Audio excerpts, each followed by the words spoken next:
ಕುತೂರ್ ನ್ಯೂಸ್ಗೆ ಸ್ವಾಗತ. ವಾರ್ತೆಗಳ ಮುಖ್ಯಾಂಶಗಳು. ಬಸ್ ನಿಲ್ದಾಣದ ಮುಖ್ಯ ರಸ್ತೆಯಲ್ಲಿ ನಡೆಯುತ್ತಿದೆ ರಸ್ತೆ ಕಾಮಗಾರಿ. ಮುಖ್ಯ ರಸ್ತೆಯಲ್ಲೇ ಉಕ್ಕುತ್ತಿದೆ ಒಳಚರಂಡಿ ನೀರು.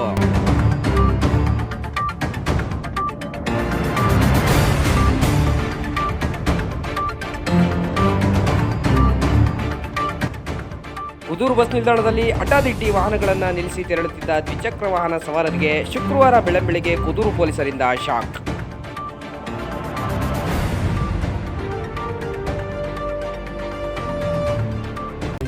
ಮಾಗಡಿ ತಾಲೂಕು ಕುದೂರು ಗ್ರಾಮದ ಬಸ್ ನಿಲ್ದಾಣದ ಮುಖ್ಯ ರಸ್ತೆಯ ಕಾಮಗಾರಿಯು ಪ್ರಗತಿಯಲ್ಲಿದ್ದು, ಮುಖ್ಯ ರಸ್ತೆಯಲ್ಲಿರುವ ಒಳಚರಂಡಿ ನೀರು ಉಕ್ಕಿ ಹರಿಯುತ್ತಿದೆ.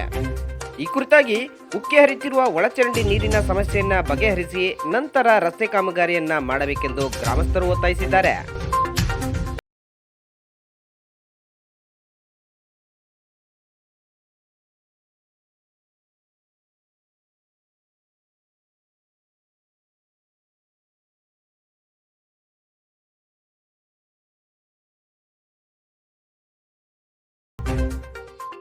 ಶುಕ್ರವಾರ ಬೆಳ್ಳಂಬೆಳಗ್ಗೆ ಕುದೂರು ಪೊಲೀಸರು ಕುದೂರು ಬಸ್ ನಿಲ್ದಾಣದಲ್ಲಿ ಅಡ್ಡಾದಿಡ್ಡಿಯಾಗಿ ದ್ವಿಚಕ್ರ ವಾಹನ ನಿಲ್ಲಿಸಿ ತೆರಳುತ್ತಿದ್ದ ವಾಹನಗಳ ಕಾರ್ಯಾಚರಣೆ ನಡೆಸಿದರು.